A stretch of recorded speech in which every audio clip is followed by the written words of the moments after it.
Hi guys, welcome back to my channel Kaumudi blog. আমি কৌমুদি। তো আজকে আমি যাব হচ্ছে পরীক্ষা দিতে। তো গেট রেডিটা তোমাদের সাথে চলো শেয়ার করি। আমি একদম সিম্পল হয়ে আছে, একদম ভালো লাগছে না আমাকে।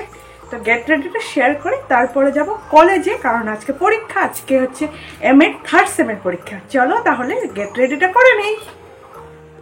তো এই যে আমি চলে আসলাম প্রথমে গার্ডার নিয়ে, কারণ চুলটা হচ্ছে উঁচা করে বাঁধবো। যা গরম পড়েছে এখানে, মানে থাকাই যাচ্ছে না, এত গরম।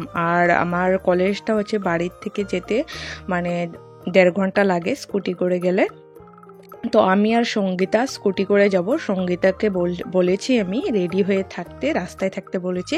ওদের বাড়িতে এখন আর ঢুকবো না। আর যাওয়ার পথে আমার এডমিট কার্ডটাও বার করে নিতে হবে, কারণ এডমিট কার্ড আমি বার করে নিই। আমি বাপের বাড়ি আসার পরে আমি ভুলেই গেছি যে আমার বিয়ে হয়েছে। সত্যি একদম বউ থেকে মনে হয় মেয়ে হয়ে গেছি, এরকম মনে হচ্ছে না। ওখানে গেলে একটা টেনশন থাকে না, আমি বউ, এরকম করে চলতে হবে, ওরকম করে চলতে হবে। কিন্তু বাড়িতে আসলে আমার একদম মনে হয় না যে আমার বিয়ে হয়েছে।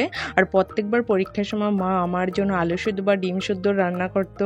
আর অনেকে বলো ডিম খেলে মানে 0 পায়, আমি ওটা কিন্তু মানি না একদমই। আমি অনেকবার পরীক্ষার সময় ডিম খেয়ে গেছি। আজকেও মা আমার জন্য ডিম সিদ্ধ ভাত করেছে, আর মা আমাকে একদম মাখিয়ে খাইয়েও দিয়েছে। খাওয়া দাওয়ার পর আমি হচ্ছে রেডি হচ্ছে। আর সেবেলার কথা মনে পড়ে গেলো, ছোটোবেলার কথা, মানে যখন আর কি স্কুলে যেতাম বা পরীক্ষা দিতে যেতাম, মানে বিয়ের আগে। আর বিয়ের পর আমি প্রথমবার মার হাতে খেলাম। আজকে মাথায় ছিল না ভিডিও ক্লিপটা নেওয়ার জন্য, ভিডিও ক্লিপটা নিলে ভালো হতো। তো এই যে এখন হচ্ছে একটু হালকা করে লিপস্টিকটা পরে নেব, কারণ লিপস্টিক না পরলে ভালো লাগে না বিয়ের পর। আগে তো হুটহাট করে বাজারে বেরিয়ে যেতাম বিয়ের আগে, সেটা অন্য ছিল। এখন যদি একটু লিপস্টিক না পরি ভালো দেখায় না আর কি। সিঁদুর টিঁদুর পরার পর লিপস্টিক পরা না পরলে ভালো দেখে না। আর একটু মাস্কারাও পরে নিলাম যাতে একটু ভালো দেখায়। তো আমাদের পরীক্ষাটা হচ্ছে 1:30টার দিকে। তো আমরা বেরোবো হচ্ছে 11:30টার দিকে, কারণ 1.5 ঘন্টার মতো টাইম লাগবে যেতে, স্কুটি করে যাব। তো এখন হচ্ছে সিঁদুরটা পরে নেবো। টিপটা প্রথমে পরে নিই, তারপর হচ্ছে সিঁদুরটা পরবো।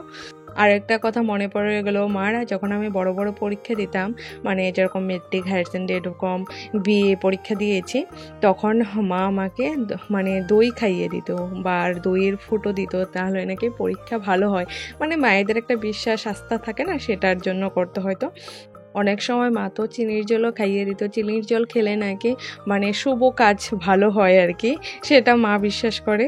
তো এই যে এইদিকে আমি পুরো রেডি। আর তোমরা কীরকম ভিডিও চাও অবশ্যই আমাকে জানাবে। ও আর হাতে গ্লাভসটাও পরে নিলাম, কারণ এত রৌদ্র পড়েছে, হাতগুলো একদম পুড়ে যাবে।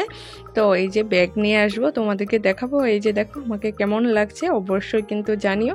তো এখন হচ্ছে বেরোবো, চলো তাহলে যাওয়া যাক। তো এই যে দেখি এসে সঙ্গীতা দাঁড়িয়ে আছে, আর ওদিকে ওর একটা কল আসছিল। আর তারপর হচ্ছে বেরিয়ে পড়লাম। আর এডমিট কার্ডটা আমরা ডাউনলোড করে নিয়েছি দোকান থেকে। তো আমরা এই যে বেরিয়ে পড়লাম। এরকম করে স্কুটি চালানো খুবই ভালো লাগে, একদম সব টেনশন সব কিছু দূর হয়ে যায়। তারপর এই যে আমরা চলে আসলাম, আমি স্কুটিটা পার্কিং করে চলে আসলাম। তো এই যে সঙ্গীতা আগে আগে যাচ্ছে, আর মঞ্জুশ্রী ওর হাজব্যান্ডের সাথে আসছে। স্কুলে গিয়ে দেখি ছাগলরাও মনে হয় পড়াশোনা করতে আসছে, পড়াশোনা করে করে হয়তো ক্লান্ত হয়ে গেছে, এর জন্য শুয়ে আছে। তারপরে একটু আমি আদর করে দিলাম। আর এইখানে আমাদের সিট নাম্বারগুলো পড়েছে। তো সঙ্গীতা আগে যাচ্ছে সিট নাম্বার খোঁজার জন্য। তারপর এই যে পরীক্ষা শেষ করে বেরিয়ে গেলাম। আর এইদিকে পিন্টু আমাদের জন্য আইসক্রিম নিয়ে আসছিল, কারণ পরীক্ষা দিয়ে আমরা একদম পুরো ক্লান্ত হয়ে গেছি, আর খুবই টায়ার্ড লাগছিল, আর খিদেও পেয়ে গেছিলো। আধা কেজির মতো আইসক্রিম নিয়ে আসছে, আমরা 3জনই শেষ করে দিই। আমরা 3জনই আইসক্রিম লাভার। তার মধ্যে ছিল এটা ভ্যানিলা ফ্লেভার। আমি তো একদম বেশি বেশি করে নিয়ে নিয়ে খাচ্ছিলাম। সঙ্গীতা বলছিল যে এত করে নিচ্ছি সে একবারেই শেষ হয়ে যাবে, কারণ এটা শেষ করতেই হবে। তো ব্লগটা আজকের জন্য এখানেই শেষ করছি, টাটা।